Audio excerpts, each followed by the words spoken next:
Всем привет, с вами Татьяна. Сегодня мы свяжем вот такую ручку для сумки. Как видите, один вариант у меня уже готов. Это ручка из шнура толщиной 3 миллиметра, и она коротенькая. Видеоурок я буду показывать на примере рафии, то есть я свяжу ручку вот для этой сумки, и она будет длинная, длиной примерно 70 сантиметров. Вязать эту ручку можно абсолютно из любой пряжи, то есть я вам покажу на примере рафии, а технология вязания для другой пряжи будет точно такая же. То есть вы можете брать и трикотажную пряжу, и шнур любой толщины. Эту ручку я вязала из шнура толщиной 3 миллиметра, Бугетта Макраме Софт. Состав стопроцентный полиэстер. Ссылочка на продавца есть у меня в описании. И данную сумочку я также связала из этого шнурочка. Значит, карабины у меня шириной 38 миллиметров, но сама ручка чуть пошире. Значит, здесь у меня 50 наборных петель и связаны 14 рядов соединительным столбиком за заднюю полупетлю. При таких расчетах у меня получилось 5 сантиметров ширина ручки и 27 сантиметров длина ручки. Для ручки из рафии я буду также использовать два карабина шириной 38 миллиметров. Рафия Испи, цвет осень, вот маркировочка, если кому нужно.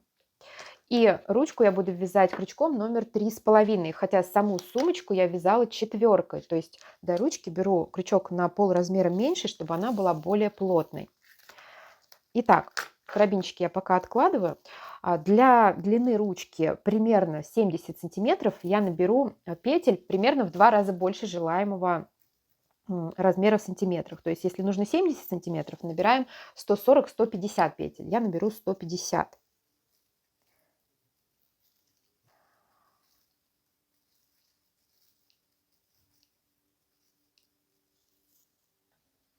Так, набрали.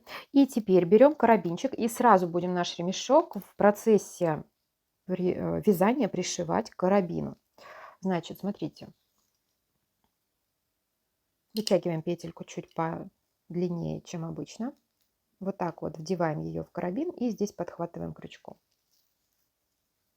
Так, затягиваем до обычного состояния и провязываем воздушную петлю. Дальше переворачиваем нашу цепочку, эту воздушную петлю, которую сейчас провязали, которая огибает карабин, ее не трогаем.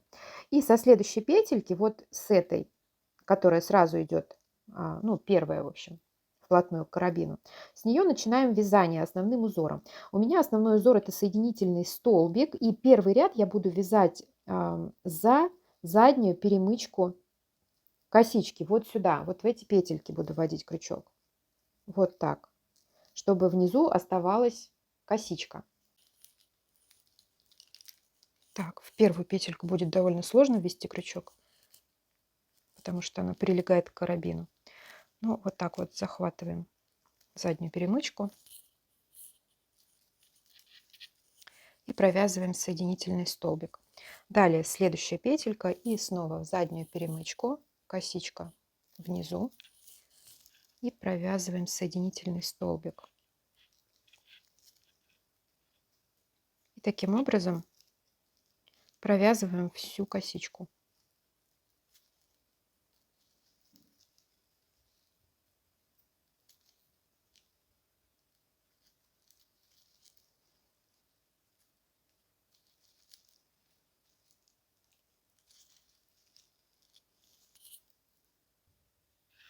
Довязали до конца цепочки, и последнюю петельку я тоже всегда провязываю, ну точнее первую петлю цепочки провязываем. Теперь берем второй карабин и делаем ту же самую манипуляцию, что мы делали на том конце. Так, вытягиваем чуть-чуть петельку, вдеваем ее в карабин и тут подхватываем. Затягиваем немного, провязываем воздушную петлю и переходим на вязание следующего ряда. Так, тут цепочку я разворачиваю вот таким образом. Значит, вот это у меня наборная цепочка, где хвостик, да? А вот это мой провязанный рядочек первый. Вот так вот переворачиваю цепочку. И второй ряд я буду вязать соединительным столбиком за заднюю полупетлю. Задняя полупетля у меня вот.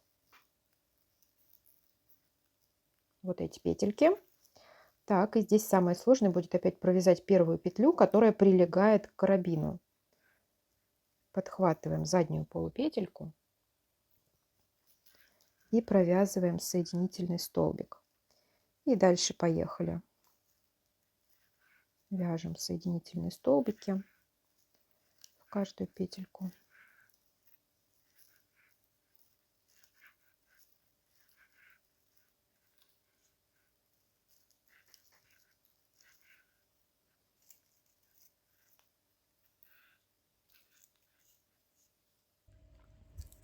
Довязываем второй рядочек и не теряем последнюю петельку. Вот здесь вот нужно очень внимательно быть.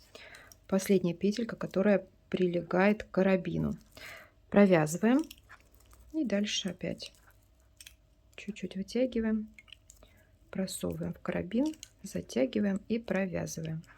И переходим на третий ряд. Переворачиваем вязание. Так, ниточка у нас получается вот здесь проходит.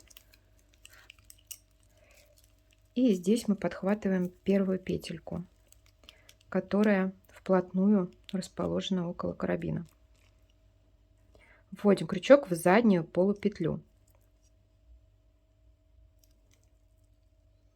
Захватываем нить и провязываем соединительный столбик.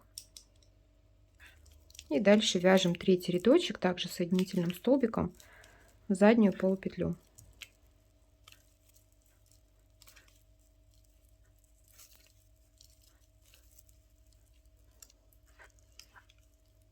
И таким образом вяжем поворотными рядами ремешочек до желаемой ширины. Я буду вязать до тех пор, пока у меня не заполнится вся ширина карабина.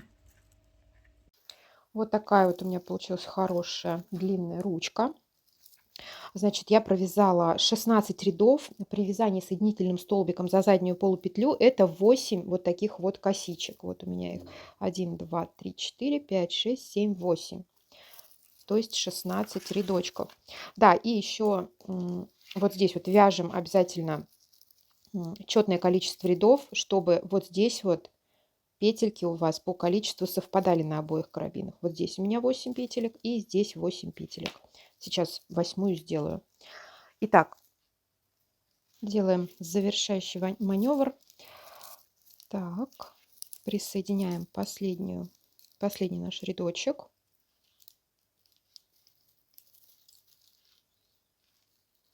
Провязываем петельку и здесь ниточку отрезаем. Вытягиваем ее.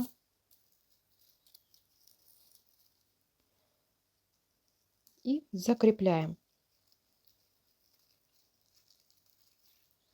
То есть вот так вот делаем узелочек и прячем между петлями вязаного полотна.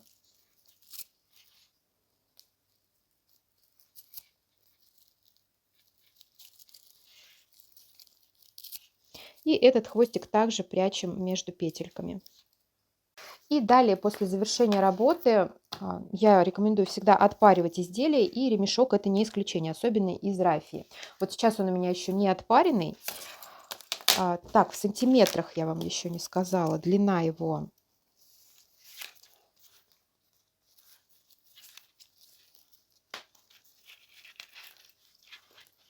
так, 69 сантиметров, ну почти 70, как раз то, что я хотела. И сейчас, когда я его отпарю, он еще немножко подвытянется. Отпаривать рафию можно на максимальной температуре утюгом с хорошим паром, то есть прям не боимся, можно касаться утюгом вязаного полотна. Рафия абсолютно не боится высоких температур. И в распаренном виде подравниваем его ручками. Вот я отпарила свой ремешочек, немножко его подровняла, и он вытянулся в длину после отпаривания на 4 сантиметра. То есть сейчас у него длина 74 сантиметра. Да, и по расходу материала, вот на этот длинный ремешок у меня ушло примерно 60 метров рафии, в граммах это где-то 30 граммов. И вот на этот маленький ремешочек, длина его 27 сантиметров, ширина 5 сантиметров и шнур здесь толщиной 3 миллиметра. Ушло примерно 20 метров шнура. Ну что ж, на этом я с вами прощаюсь. Надеюсь, что мой урок был полезен. Спасибо за просмотр. Увидимся в следующих видео. Пока-пока.